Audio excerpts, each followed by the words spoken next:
There we go. Oops. Uh-oh. How do we... Do. There we go. Standing outside. Waiting,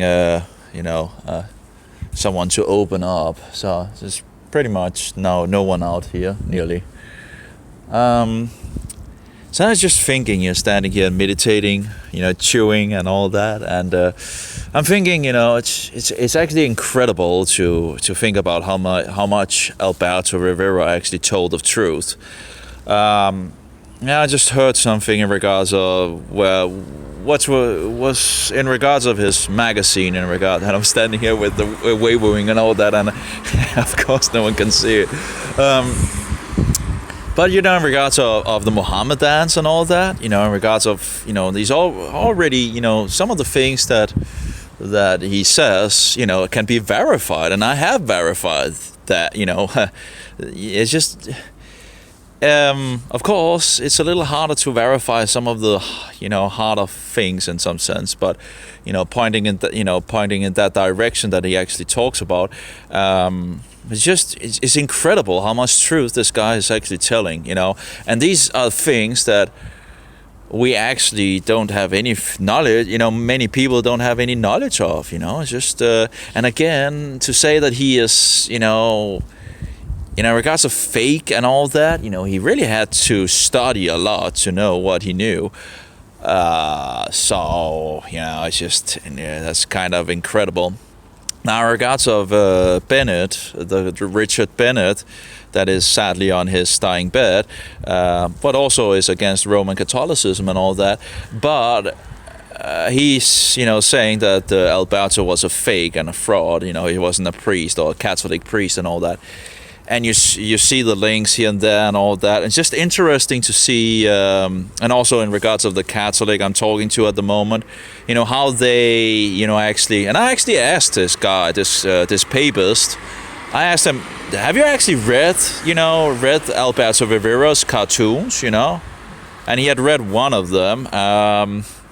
So that's kind of interesting, that he's attacking this guy and sending me sources that he was a fraud and a fake and so forward, and yet he hasn't really read much, just one cartoon and all that, and he's promoting that he's a he wasn't a priest and all that, yet he never actually looked into the in regards to the material besides that one single one. And that was in regards of Mary and all that. And apparently he didn't think that was any... I think that was pretty good, actually. In regards of the other Catholic actually creating this book before he was murdered, according to Alberto Rivera, where he actually got to read one of Alberto Rivera's magazines, and actually came to, he's like, this guy knows, more than I do, in regards to, or at least knows things that I don't know. And but he got his book released, and after that he got murdered, according to Alberto Rivera. So was it like a night of something, like night of Malta or night of Columbus or something like that, on the hospital. In any case, they have their slick ways, of course, but that's according to Alberto Rivera. You can read that in the cartoon and all that. I'm still, kind of, I'm still kind of weighing the, trying to find out, this and that and all that. But Richard Bennett, in regards of his, I was just banned for, and I'm not sure why he banned me. It's it's interesting. But of course, in regards to this doctrine of heaven and hell and so forward, as far as I know, it's a pagan doctrine. It's not a biblical doctrine. And both Jack Chick and Richard Bennett seem to promote this doctrine, or at least, both of them actually, pretty much. So, and I do wonder why they would promote this doctrine.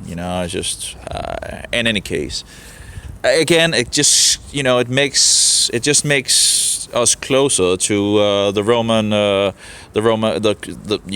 Catholicism, because they believe they're going to heaven, and the Mohammedans believe that in regards of heaven, if you die in regards of jihad, you get to heaven, right? And the 72 virgins and whatever, just insanity, just pagan stupidity, satanic stupidity.